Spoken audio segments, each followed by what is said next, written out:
welcome to Arts at Blue Roof, Ask the Artist series. We are here with our first artist for 2023, Miss Spring, Brenda Gonzalez. And Brenda, we have a question for you.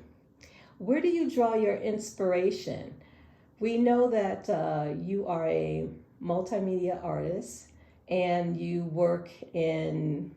made some beautiful paper sculptures, but now you're actually building these elaborate designs, sculptural designs. Can you tell us about the materials that you're using?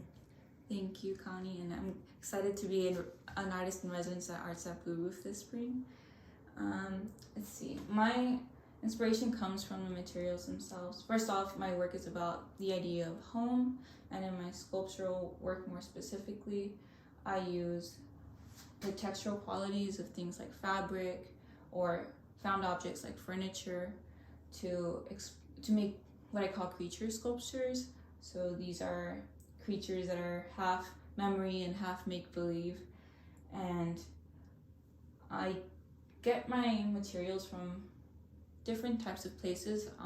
If I buy them, they're mostly from thrift stores or dollar stores. So for example, this microfiber rug I was drawn to it primarily for its formal qualities. So color and the texture, this kind of looks like maybe the fur of an animal. And this seat cushion I found at the dollar store near the Blue Roof Studios building. So it reminded me of the Mexican blankets around my home growing up, and I thought it would be interesting to put that in a piece together. So this is kind of me planning out a future piece. Another way I find materials, this is also from a thrift store, but this is a piece of furniture and from a chair. And it reminded me, it looks exactly like the chair I had growing up in our dining room at home. And I always thought that this particular part of the chair looked like a face. So why not use it for a creature?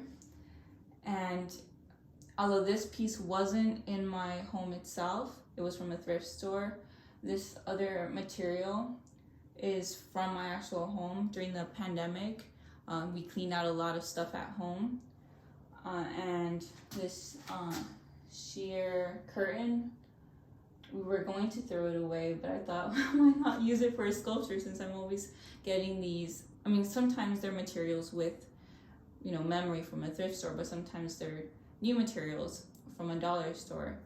So this has a little bit more of my personal history into it, and I thought that would be interesting to explore. Maybe that would bring out something new in the pieces. And by the way, I usually go to thrift stores and dollar stores because of their inexpensive nature. I grew up in a low-income home, so I'm trying to explore the idea of that type of home in my work. And and this is also a material I have a lot of, so I think it'll be a recurring motif for a lot of the pieces in the show. Finally, something new that I've been working on is cyanotype on fabric, specifically using images of parts of my home. So this is our front door, and this is kind of some broken cement on the driveway that I think, has some beauty to its imperfection, that I think sewing and creating a sort of form with it would be an interesting new addition to work. So I'm excited about that. Well, Brenda, thank you for answering our question and inviting us into your studio space. We are so looking forward to your spring exhibition, which is going to take place at the beginning of May, and we welcome you all to join us. Thank you. Thank you.